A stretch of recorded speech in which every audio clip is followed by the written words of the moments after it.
राज्य निर्वाचन कमिशन कर जे सचिव अच्छा संतोष कुमार दास आम राज्य में पंचायत निर्वाचन 2027 जो हवाकू फेब्रुआरी मसरे ता मे मसरे हम बोलिकी गणमाध्यम को सूचना देदेले इने सारा राज्य में तीव्र प्रतिक्रिया प्रकाश पाई कहीं समस्ते जानते संविधान सम्मत ये निर्वाचन संविधान 243 अनुच्छेद एवं आम राज्यर जो निर्वाचन आईन पंचायत निर्वाचन आईन 1964 अनुसार प्रति 5 वर्ष कार्यकाल पूरा पूर्व निर्वाचन प्रक्रिया आरंभ हो दरकार। विगत 20-30 वर्ष भितर पंचायत निर्वाचन एत मात्रा घुंचीनी 1997 मसीह किसी परिमाण घुंचीला किंतु तापर तो आदौ घुंची ना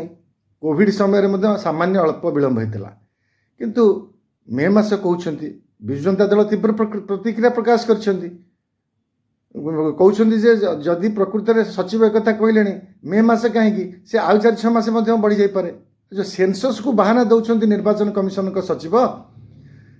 से जाना दरकार सेंसस कार्यक्रम सहित निर्वाचन कौन संपर्क ना एसआईआर सहित संपर्क एसआईआर तो सेप्टेम्बर सरीज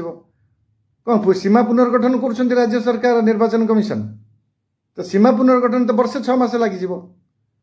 तेणु ये सब विभ्रांतिकर तथ्य क्यों आधार दौरान क्या निर्देश बल दौरान निर्वाचन कमिशन राज्य में जो रही से पंचायत निर्वाचन को संविधान भित्तिर किभली भाव सुरुखुरी सारे तार कार्य किंतु करुछंती कौन उभय दलर नेता माने बारंबार कहते आम प्रस्तुत कांग्रेस कहूँ प्रस्तुत भारतीय जनता पार्टी कहूँ प्रस्तुत बीजेडी कहूँ प्रस्तुत तेबे निर्वाचन कमिशन का सचिव संतोष कुमार दास एक कथा कहले केमती त्रिस्तरीय पंचायत निर्वाचन गोटे संविधान सम्मत पंचायत व्यवस्था को सुदृढ़ करने आईन शासन प्रतिष्ठा करने किंतु होची कौन आपण या लाइक कर शेयर करूँ धन्यवाद।